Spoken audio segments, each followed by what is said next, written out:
Good afternoon, everybody. This is BoomersDaddy with Spreadsheet Sports coming to you live from hopefully a non-power outage again. Tried to start doing this about an hour and a half ago and then lost power. And so we're going to try this again. Got a big night tonight on FanDuel and DraftKings. Obviously, we have the upcoming it is coming to an end as far as qualifying season for baseball. And we should be able to hopefully put yourselves and myself, I'm going for it as well, obviously, in a position where we can take down one, if not both of those tonight on both of those major sites. Got a lot of cool stuff going on. Obviously, this is day 3 of the new advanced metrics tool. Hope you guys enjoyed the video this morning and some of the breakdown on how I go about my daily process. Obviously, that was just a beginning. I go deeper into numbers and stuff like that, reading articles, listening to Twitter, stuff like that, to be able to listening to other podcasts and stuff to see where people are on. I don't really use it for a lot of the information unless a lot of people are saying the same thing, and it's something that I haven't seen, and then I'll go back and I'll look and say, okay, what did I miss? What I really use it for is basically to find out exactly who is on who, and because with a lot of these other guys that are out there doing podcasts and stuff, they recommend players, they recommend people, and a lot of people that listen to them, will take their advice, which is not bad at all. That's how I first started. Until I started getting into doing my own research. Now I trust my research and my process more than just, listening to somebody else recommend some players and throw it out there. That's one of the reasons why I love what we do in our spreadsheets tool and the advanced metrics tool. Is it's only going to tell you exactly what you want it to tell you. We help you with the information. We give you tools to be able to use. That is what it is. It is a tool. It basically is for you to make your own and obviously customize. You can change the weights how you want them, and then you go forward from there. So I recommend players to look for as far as GPPs and tournaments and how we can capitalize on low ownership percentages and stuff like that. But that's where I stick to it. Plays that not a lot of people are going to be on, things that don't make sense to a lot of people, but I might see something, and I'm not afraid to share that with you guys. Obviously, I'm going to be wrong. I'm going to be right. But it's not like I don't take my own advice. I am playing the same players that I recommend and throw out there. And you see now my research process to where hopefully it adds some validity to what I say. And hopefully it helps you become a better DFS player as far as baseball as well. So, we're going to be working hard next week to get football out. There's going to be a lot of fun stuff that we're going to be doing for football. But until then, let's hope that we get baseball done. And I really sincerely hope that if I don't qualify tonight, that one of our users does qualify. So I would love to see that. Obviously, I would love to be the person to do that again, but I would also love to see one of our users do one or take one down as well. So without further ado, let's take a look at tonight's games. Going to kind of go through a position by position breakdown, go over some places where I think we can capitalize on a lot of things. And go from there. As far as pitchers are concerned, tonight we've got Clayton Kershaw on the hill. He's $15,000 on DraftKings. He's 13.4 on FanDuel. You saw my article that I posted early this morning that is extremely, extremely high. And depending on what type of value opens up as far as lineups are concerned, will be whether or not I completely fade him because I'm not playing a lot of cash games tonight, or whether or not you can kind of look towards putting him in your tournament lineups or not as well tonight. On two pitcher sites, it's on DraftKings, it's going to be extremely hard to be able to get Kershaw in your lineups, especially if he's if there's not a lot of value that opens up. On FanDuel, it's going to be a little bit easier. But we'll just see kind of how these managers put out these lineups. Kershaw, obviously, he's in a good spot, not a great spot, but he is Clayton Kershaw, and he can go out and dominate the game at any point in time. So kind of at that price point, I need him to score over 22 points. And if anybody can do it, Kershaw can, but it's baseball. Anything can happen. And if he goes out and lays a dud, then he might, or then you're stuck with a lot of lower tier value bats in your lineup, and you could miss out on a lot of scoring. So it might be the smartest decision in tournaments to fade him, depending on how people go. It's kind of 50-50 right now. I would say he's probably going to be right around that 20% owned. And 20% is just too high for me in tournaments. If he's 20% owned, then he's going to be a complete fade for me all around. I might use FanDuel as, and you'll hear me talk about this strategy a lot. I might use FanDuel as a kind of a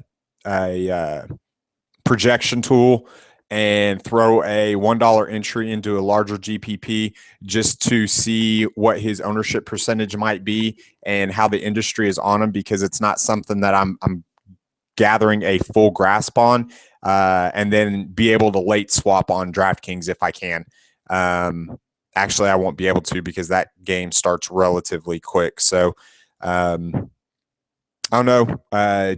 Keep in mind that he could be higher owned, so it could be there could be a lot of differentiation on ownership percentage. So I might completely fade him altogether. Not that he's not a good pitcher and not worth the money. It's just with a lot of other aces going tonight, I think that we could find better spots. Jose Fernandez is going against the Atlanta Braves, and although the Atlanta Braves don't strike out a lot, Fernandez is one of the better pitchers of the night. The question is always with Jose Fernandez, how deep is he going to go into games? He has been pulled after 70 pitches before, and the Marlins really have no reason to keep trotting him out there and pitching 8-9 innings. So he's got a little bit of a risk to him as well. You've got Jacob Degrom going against the Tampa Bay Rays, and obviously we know that the Rays are not very good against right-handed pitching, and so this could be a situation where he could end up being your highest owned pitcher of the night. He's one of the lower ends. You've got Dallas Keuchel, who is going against the Oakland Athletics, so he gets a huge ballpark shift. He's got under a 240 WOBA for both righties and lefties, so that's a big thing that you can end up using for you. You're looking at a guy that is extremely, extremely efficient, and every once in a while he runs into 8 or 9K outing. As long as Houston can get some bats going against Sonny Gray, he could get the win. So that's the downside with him is he going to be able to is Houston going to be able to get something rolling against Sonny Gray in order to get the win? So Sonny Gray, like I said, obviously he's got some of the highest upside of the night just because Houston absolutely strikes out a lot. I think on two pitcher sites, you could probably roll this game out there with both pitchers. The problem is that you're going to sacrifice 3 points on DraftKings if one of these pitchers don't get the win. Now it's very feasible that both of them could go, 7-8 innings and it'd be a score or a tie or a 0-0 tie, or 1-1 game, and neither one of them could get the win. But you might want to if you're throwing out multiple tournament teams, and that might be the way to go. So let's see here. We've got Andrew Heaney going against the Baltimore Orioles and Kevin Gossman. Gossman absolutely is horrible on the road, so I think that the Angels, Mike Trout, Albert Pujols, players like that can absolutely go nuts tonight. And so Heaney should be able to get the win. The problem is that you have Paredes, Chris Davis, Adam Jones, all sitting there in that lineup. And I know they haven't been performing well lately, but it's one of those things that Heaney's been really, really good lately. Obviously, he's been good all year, and he might be due for a letdown game. So my sneaky GPP play of the night is going to be Aaron Nola. I know he's a rookie. I know he's going out west, but he's facing a Padres team that is absolutely, completely horrible. The bad part about it is that he is got some of the highest upside of the night, but he's a rookie. He's very, very, very hard to predict. He doesn't have a huge sample size. He's been beat around a little bit by more experienced teams, but you're talking about a guy that through his first couple starts has a 210 WOBA to right-handed batters, and the San Diego Padres are absolutely, completely horrible. The Padres, let me pull it up here, have a Nola. The Padres have a 292 WOBA versus right-handed pitching this year, and they strike out 22.6% of the time. So he's going to be my top GPP option on both sites tonight. The reason I say both sites is he also has a whip of just 0.0 or 0.96. So if you're talking about pitchers, only Jacob Degrom, Andrew Heaney, and Clayton Kershaw have better numbers as far as whip is concerned. He's also got a higher strikeout potential. He's striking out 7.2, 3 batters per 9 innings. That's 20% of the time. That's kind of middle of the pack tonight. Where he's been hurt has been with left-handed bats. Okay. He's allowing a 390 WOBA to left-handed bats, but I'm not really too worried about the left-handed bats of the San Diego Padres. He's definitely worth a GPP he's definitely worth a GPP starter, in my opinion. And I think he's going to be extremely lower owned because everybody's going to be focused on the upper tier of starting pitching tonight. So as far as first base is concerned, let's go to catcher. Catcher tonight, depending on who's in the lineup, I like the Astros catchers, Hank Conger, Evan Gattis. Both of them are in play for me, in my opinion. I like Yasmani Grandal. Travis Leonard with the Mets, I think, is in a good spot going against Odorizzi tonight. Giovanni Soto going with the White Sox, going against Edison Volquez, is a good spot. And don't sleep, obviously, do not sleep on Hannigan going against Chase Anderson in they used to call it the Bob Chase Field. So Nick Hundley as well and Russell Martin are both in play for me as well. Wellington Castillo for the Diamondbacks is going to be a good play tonight, going against Iglesias. So Iglesias is one of your gas cans of the night. He's one of the pitchers I'm going to be targeting. So Diamondbacks are definitely in play for me tonight as well. First base, we've got Mark Teixeira. He's going to be the top of your plays. Load him up for cash games, everything.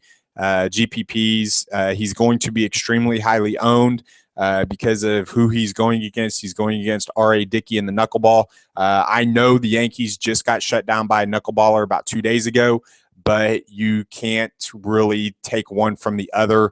R.A. Dickey is still allowing a extremely high BABIP and Woba, two right-handers and left-handers. So I don't have a problem firing up any of the Yankees tonight. Albert Pujols, obviously, we've already talked about the Angels tonight going against Kevin Gossman. Joey Votto, Prince Fielder, Jose Abreu, they're all in play tonight. For the White Sox, Abreu just crushes right-handed pitching. And then obviously you've got who was it? I just saw it here. Eric Hosmer and Kendrys Morales going against Kendrys Morales going against John Danks. Obviously, it's John Danks, lock and load.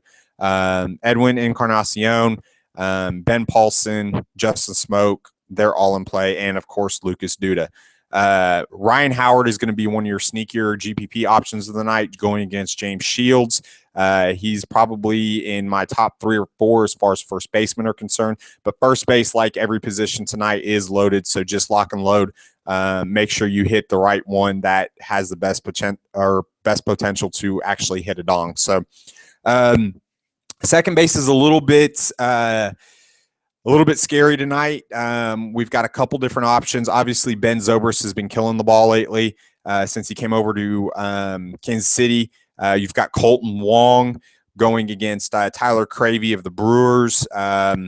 You've got Jimmy Paredes going out there against Andrew Haney. Cesar Hernandez going against James Shields. Obviously, you can see that the Phillies are probably going to be one of my higher-owned players of the night.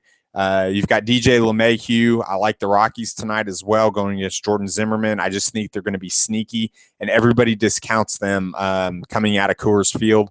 So you could end up getting very, very good offensive players at a lower ownership. So I would stick to the main 4 to 5. Let's see here. Cargo, Paulson, LeMahieu, Arenado, Hunley. Yeah, I would stick to those 5. Unless Drew Stubbs is in the lineup, then obviously he's got home run potential no matter where he goes. Plus, he can steal you a base. The problem with Drew Stubbs is he's going to strike out a lot too, and he has the possibility and the potential to get pinch hit for later in the game. So if you're going to go that route with a Colorado stack, make sure you're very careful if you throw Drew Stubbs in that lineup. Shortstop tonight, we've got obviously your top 2 are going to be Troy Tulowitzki and Carlos Correa. They are going to be your top 2 until further notice. It doesn't matter where they are just because they are extremely good. You've got Xander Bogaerts, who is in a good spot tonight as well. Let's see here. I think that the Yankees' middle infield is a sneaky little play just because everybody in that game is going to be on Tulo or going somewhere else. I don't mind throwing out Jung Ho Kang as a GPP option. Yes, I know he's going against Clayton Kershaw, but trust me, Jung Ho Kang kills left-handed pitching. And if Clayton Kershaw leaves one of those little sliders flat over to the plate, he can get hit by these Pirates bats. So I'm not going to go out of my way to stack the Pirates in, except for in a multiple entry GPP, but I don't mind throwing in Kong, Mr. Jung Ho in a couple teams as a GPP option. Eduardo Suarez is a guy for the Reds. If he's in the lineup tonight going against Chase Anderson and Johnny Peralta, I'm probably going to stay away from just because of the fact that he's been struggling as of late. I know he gets Tyler Cravey, but it's more of a preference. He hasn't been having good at bats from what I've seen, and it's something that I'm probably going to stay away from. So third base tonight, your top option is Sano with the Twins. I'm going to be fading Cody Anderson completely. And the reason for that is he doesn't strike out a lot. He might throw 7 innings. I know the Twins have been struggling, but he doesn't strike out hitters at all. So his upside is extremely limited. He could end up throwing a great game and getting the win and winning 3-2 or 2-0 or 2-1 and only get you 11 points. So I need that 15 to 20 point range tonight, I feel, in GPPs in order to hit Clayton Kershaw. And I believe there's only about 7 pitchers that have that capability because of the situations that they're in. Basically what I'm doing is I'm projecting that Clayton Kershaw is going to go 8 innings with 9 strikeouts and allowing 2 runs and getting the win. So if you add all that up, at least on FanDuel, because I'm not including walks and hits and stuff in that, but at least on FanDuel, you're looking at right around that 22 point range. So I need my pitchers to get me right around that 15 to 18 point range, and I can make up the rest with my bats when everybody else is paying down for bats to afford, or they're going a stars and scrubs type. I'm going to try to go more even keel to get a different lineup out there, because I think if you throw Clayton in your lineup, I think there's only so many different ways you can go at different positions, and I believe that you could end up overlapping with a lot of players, especially in your large field GPPs. So, like I said, I like Nolan Arenado. Todd Frazier and Matt Carpenter are both in play. Manny Machado and A-Rod are as well. And then, of course, Donaldson, Plouffe, Lamb, and Franco are all in play as well. I like all of their good spots. Go to the outfield here, and we'll wrap it up with my sneaky stacks and give you some dong predictors of the night. Maybe, if I can see it. Actually, I will. Outfield, I think you've got your top 5, 6 maybe. You've got Grichuk, J-Mart, Bautista, Cargo, Trout, and Cruz. I think those are your top 6 outfielders of the night. Obviously, I like Mitch Moreland, Bryce Harper as well, going against Jorge De La Rosa. I think he's going to be overlooked because it's a lefty-on-lefty matchup, and we've talked about this before. Bryce Harper actually hits left-handed pitching very well. The question is which one's going to give out the most, because Jorge De La Rosa does have obviously a much better road ERA than he does a home ERA. And so which one's going to give? And I don't mind throwing Harper out there against Jorge. Obviously, Jorge De La Rosa, he can rack up some strikeouts, but he's not somebody that I'm too terribly scared of. Starling Marte going against Clayton Kershaw is going to find his way into a lot of my lineups tonight. As far as some value options are concerned, Joey Butler, if he's in the lineup against Degrom, Yasmani Tomas, Andre Ethier, Piscotty, Clint Robinson, Jacob Marisnik, and I don't mind Charlie Blackmon either, but Seth Smith as well. So there's some there's going to be some value out there tonight, guys. If you can, if these lineups go according to plan. As far as sneaky stacks, I've mentioned a couple of them in my article. In case you haven't read the article yet, I gave some other statistics and backing up a lot of things. But in case you haven't read my article, my sneaky stacks of the night are going to be the Phillies and the Rockies. You could probably honestly throw in I just lost my train of thought. I'm sorry.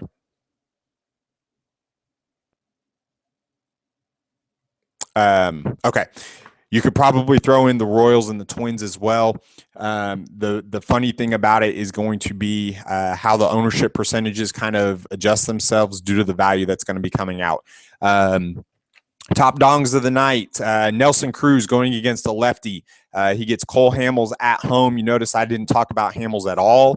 That's because the Seattle Mariners can hit left-handed pitching pretty well. I think they're set up really good tonight. Mark Trumbo could have a good night, but I think Nelson Cruz is almost an automatic dong tonight. I'm going to go to first base, and I'm going to go to Edwin Encarnacion going against Nate Eovaldi. And then in that same game, I'm going to go Alex Rodriguez going against R.A. Dickey. So that is actually probably going to do it. I don't think I've missed anything. If I have, then yell at me on Google Plus or on Twitter. Obviously, guys, set yourself up for a good night. Make sure that you do your due diligence and like our YouTube page, like us on Twitter, or follow us on Twitter at Sheet Sports. You can follow me at BoomersDFSDaddy, and you can also leave a comment in the Google Plus section on some other stuff that you'd like to see, different tactics, ideas, questions that you might have. So don't be afraid to talk. As soon as I see them, I try to comment on them. It might be the next morning, but I try to get to them as soon as I possibly can. So good luck tonight, everybody. Have fun. Remember, make sure that you put yourself in that position to take down those tournaments, and let's make some money tonight. Goodbye.